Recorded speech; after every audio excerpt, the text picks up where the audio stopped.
नमो नमः। आप सभी का हार्दिक स्वागत और अभिनंदन है। इसके पहले वाले पाठ में, पहले वाले वीडियो में आपने चंद्रमा के द्वारा किस प्रकार से अरिष्ट योगों का शमन होता है उसके विषय में आपने पढ़ा। पुनः इस श्लोक में, इस प्रस्तुत 8वें श्लोक में पुनः चंद्रमा के माध्यम से ही अन्य प्रकार के बालारिष्ट भंग योग के विषय में आचार्य वराहमिहिर चर्चा करेंगे। जिस प्रकार से अनेक प्रकार का बालारिष्ट होता है, तो उसी प्रकार से अनेक प्रकार का बालारिष्ट भंग योग भी होता है। यदि बालारिष्ट भंग योग जन्म कुंडली में है, तो बालारिष्ट योग होने पर भी शिशु को अरिष्ट नहीं होता है, वह उसका एक प्रकार से उपाय हो जाता है या फिर उसका एक प्रकार से परिहार हो जाता है, यह समझ लेना चाहिए। तो बालारिष्ट कुंडली में यदि है तो शिशु को कष्ट देगा, किंतु बालारिष्ट भंग योग है तो शिशु को कष्ट बिल्कुल नहीं होगा। थोड़ा बहुत तो अन्य ग्रहों के माध्यम से अवश्य प्राप्त हो सकता है, किंतु शिशु का नुकसान, शिशु को अत्यंत कष्ट की स्थिति उत्पन्न नहीं होगी। तो इसी विषय में चर्चा करते हुए आचार्य वराहमिहिर 8वें श्लोक में कहते हैं, आप वह श्लोक देखें, इसके अन्वय को, इसकी संस्कृत व्याख्या को और हिंदी भावार्थ को समझने का प्रयास करें। जैसा कि श्लोक है, शशभृति पूर्ण शरीरे शुक्ले पक्षे निशाभव काले रिपुनिधनस्थे रिष्टं प्रभवति नैवात्र जातस्य। इसका अन्वय देखिए आप, शशभृति पूर्ण शरीरे शुक्ले पक्षे निशाभव काले रिपुनिधनस्थे जातस्य नैवात्र रिष्टं प्रभवति। इसकी आप व्याख्या देखें, शशभृति चंद्रे, पूर्ण शरीरे पूर्ण गात्रे, शुक्ले सिते पक्षे पक्षे, निशाभव काले रात्रि काले, रिपुनिधनस्थे षष्ठ अष्टम स्थिते, जातस्य उत्पन्नस्य नैव न एव रिष्टम अरिष्टम प्रभवति जायते। यह हुई इसकी संस्कृत व्याख्या।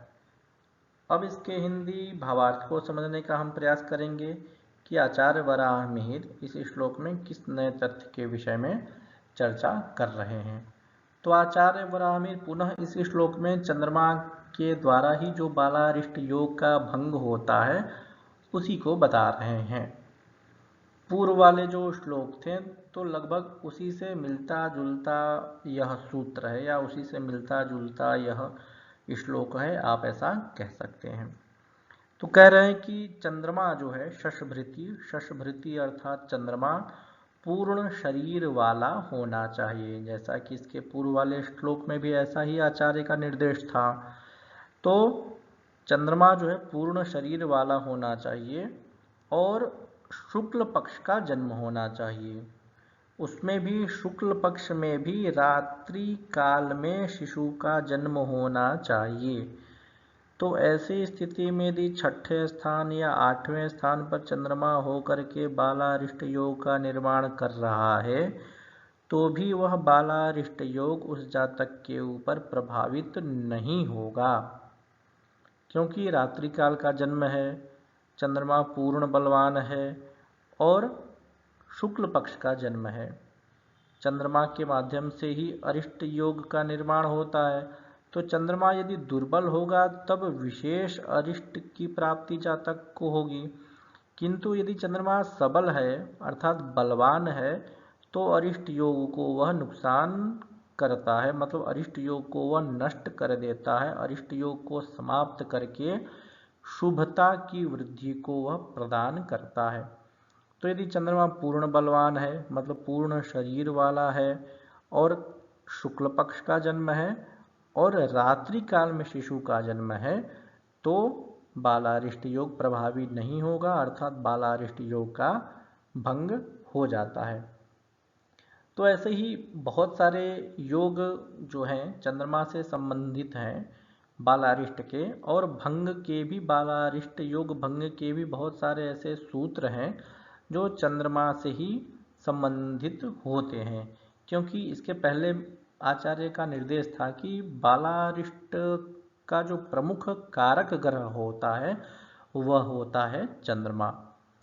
तो निश्चित रूप से यदि जन्म कुंडली में चंद्रमा की स्थिति अच्छी है, चंद्रमा बलवान है, चंद्रमा को पाप ग्रह नहीं देख रहा है, चंद्रमा को शुभ ग्रह देख रहा है, या चंद्रमा केंद्र स्थान में बैठा हुआ है, या चंद्रमा शुभ ग्रह के दृष्काण में बैठा हुआ है, या चंद्रमा शुभ ग्रहों के मध्य में विराजमान हुआ बैठा है, अथवा चंद्रमा शुभ ग्रह के राशि में गया हुआ है, तो इस प्रकार से अनेक जो स्थितियां बनती हैं, यदि उन स्थितियों में से यदि कोई भी स्थिति, कोई भी एक स्थिति जन्म काल में उपलब्ध रहती है तो बालारिष्ट योग होने पर भी उसका प्रभाव शिशु के ऊपर नहीं होता है, ऐसा समझना चाहिए। तो बालारिष्ट योग का जब भी आप ध्यान करेंगे, बालारिष्ट योग की जब भी आप चर्चा करेंगे, तो उसके पूर्व बालारिष्ट भंग योग की भी चर्चा अवश्य कर लेनी चाहिए, अथवा उसके सूत्रों को मन में अवश्य स्मरण रख लेना चाहिए। आप इन प्रश्नों के उत्तर देने का प्रयास करें।